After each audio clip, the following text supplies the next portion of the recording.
vanhu vatova confused pasocial media after zvigananda panguva iyo zvakufamba aiwa hazvinyatsokuuya zviri nesolid evidence yekuti Nelson Chamisa naadvocate Fadzai Maire vanozikanwa kunzi ndoma strongholds ekuopposition panguva ino kuchinzi Maire auya akaudza Nelson Chamisa kuti abuda pachena tiudze kana wajoina zano ndisanapinda mashoko obuda panguva ino timapenengwera zvizere unyatsokuonekwa kunzi aiwa vakomana vanhu vaivai vatanga manje voya kuda kukonfyuza vanhu kuti vanhu vaite sekunge vanopera trust muna advocate Nelson Chamisa nyatsozikanwa kunzi this man is a change maker and vanhu vese they trust him kuti achaunza change.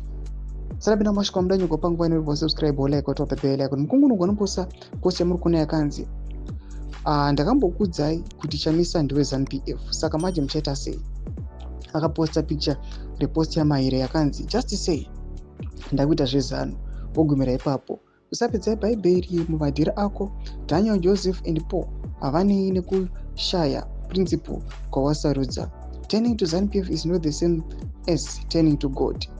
Musatambisa zita raMwari. Ndo mashoko atrigger vari kumakomment section vari kupopotedzana vamwe vachitukana vedwe nhau iyi vanhu veZANU-PF vamuri kuona havana mukungunugwa avo vangotorera nyaya pakati ndokungoya nayo ndongonoiti dzi ndokuti konzesa chaos. Panapa nhau yaitaugwa inhau yakazobuda pachena ichibudiswa muThe Harare Times panguva ino kuchionekwa kunzi Gift Mugano aizikanwa kunzi ndiye akanga ari advisor waNelson Chamisa pese kubva kuna 2023 maelections kuya vanhu panguva mirira vakuchiti aiwa nyika yanaka zvinhu zvoita SADC yakuya. Gift Mugano was behind ndiye aiadvise advocate Nelson Chamisa panguva ino ndo clash yanga iringoripo chete. Panapa wamuri kuona Maire ndo ari kuuya achiudza achiti aiwa chibuda pachena ungoudza vanhu kuti wakuita zveZANU-PF noti kuramba uchiuya uchitipa maadvices aiwa uchitaura zvebhaibheri and the likes but nhau iri pachena kuti aiwa wakuita zvezano.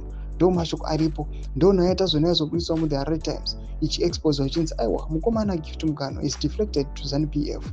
Ndo nhau yainguvapo but now ZANU-PF is not taking the opportunity kuti vachiconfuse vanhu kuti aiwa anoita zvebhaibheri anotozikanwa kubva makare kubva 2023 Nelson Chamisa vanhu vakamira kuti aiwa tonza Nelson Chamisa achitaura zvetrendisana makotsi kana kuti sei aingoposta zvake mabible verses nokuti ndiye angagara achizikanwa but the man behind was Mugano.